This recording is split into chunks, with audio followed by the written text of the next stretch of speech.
We're here with the Victoria Bousis, and she's presenting here in Venice a kind of work in the section immersive. And Victoria, please, can you just tell us what is this section of the cinema festival? Sure. Hi, everybody. My name is Victoria Bousis. I'm the writer and director of the immersive experience Stay Alive, My Son. It's in competition at the immersive section, as you mentioned. And basically, it's a section that honors the future of storytelling. The immersive portion is in competition. There are 3 awards granted to the best VR experience, special jury prize, and also the grand jury prize. The experiences vary from game-like narratives to actual narratives, and also some are also interactive emotion experiences as well. So it's a collection of this idea of immersive. Why did you choose this kind of means of expressions to tell such a story, which is very moving, which is touching so many, how can I say, aspects of life, because it's war, it's human rights, it's a father and a son, and a wife also. That's right. So That's right. why this expression, and why the interest for this kind of story particularly?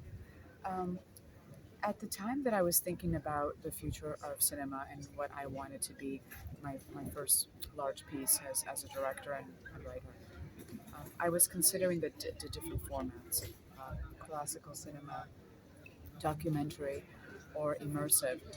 And as I was looking at the various kinds of content, I felt that there was so much content. Netflix, Amazon Prime, Paramount, and I felt people were simply turning their TVs, content, content, content. And I felt like, unlike the older times where people saw a movie in the cinema and everyone felt really, really touched by the story, um, I felt that it was kind of washing over people. At the same time, I was noticing that a lot of younger generations were mentioning, instead of films, they were mentioning games that they were playing. Games that had stronger narratives, complex characters. And I said, there's something happening here. There's a change happening.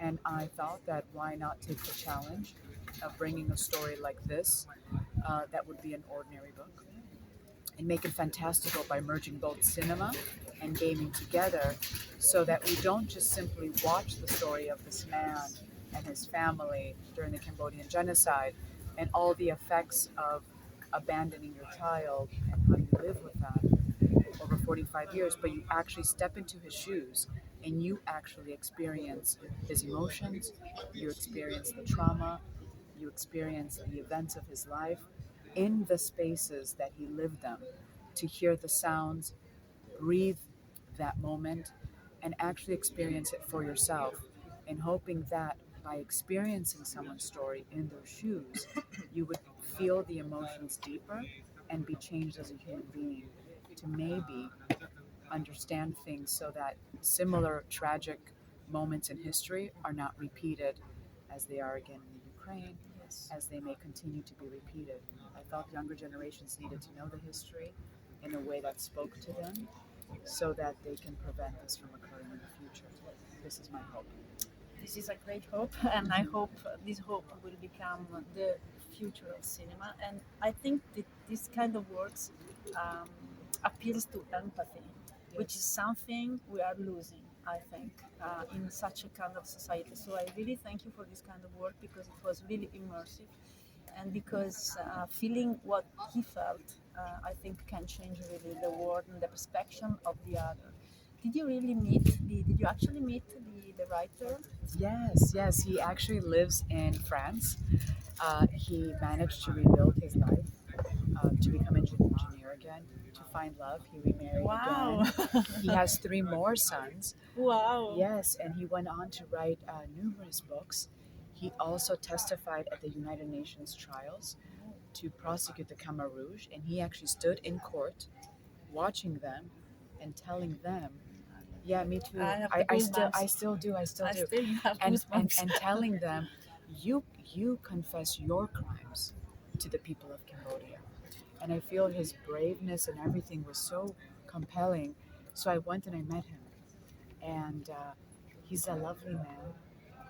When you look at him, you cannot believe that this man actually Lived through this. lived through all of this tragedy, and he's still smiling. Wow. He's still optimistic. He still believes his son is living out there. He still believes in the power of telling the story. He was excited we're doing it in VR. He didn't understand it at first.